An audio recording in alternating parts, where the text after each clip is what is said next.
Hello! Today I am making focaccia with a green onion twist. In a bowl, add 2 teaspoons of sugar, a quarter ounce or 7 grams of active dry yeast, and 2.5 cups of lukewarm water.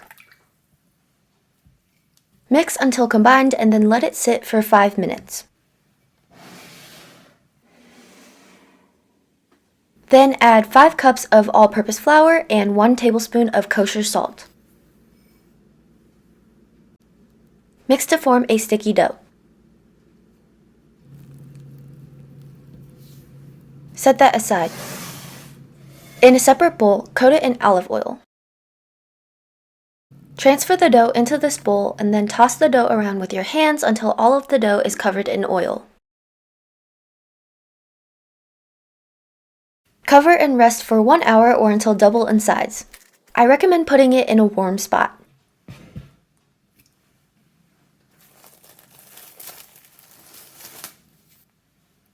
Use 2 forks to scrape the dough from the sides and fold it into the middle like I did here.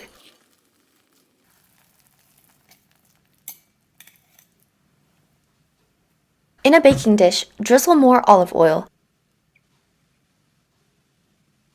and then transfer the dough to this dish. Let it rise again until doubled in sides. Again, I recommend a warm spot. This is the most satisfying part. Poke the dough with your fingertips to get that signature dimple look. Drizzle more olive oil. At this point, you can add any choice of topping or none at all. I'm using green onion. I do recommend putting the topping first, then drizzling the oil, then dimpling the dough to prevent the toppings from being burned. You can also sprinkle some salt for extra flavor. Bake at 420 degrees Fahrenheit or 215 degrees Celsius for 30 minutes or until golden. You can eat this fresh out of the oven, but the flavors will develop more if you let it cool. It will also be easier to take it out of the pan when it's not hot. You should get a lightweight consistency that is similar to pizza dough.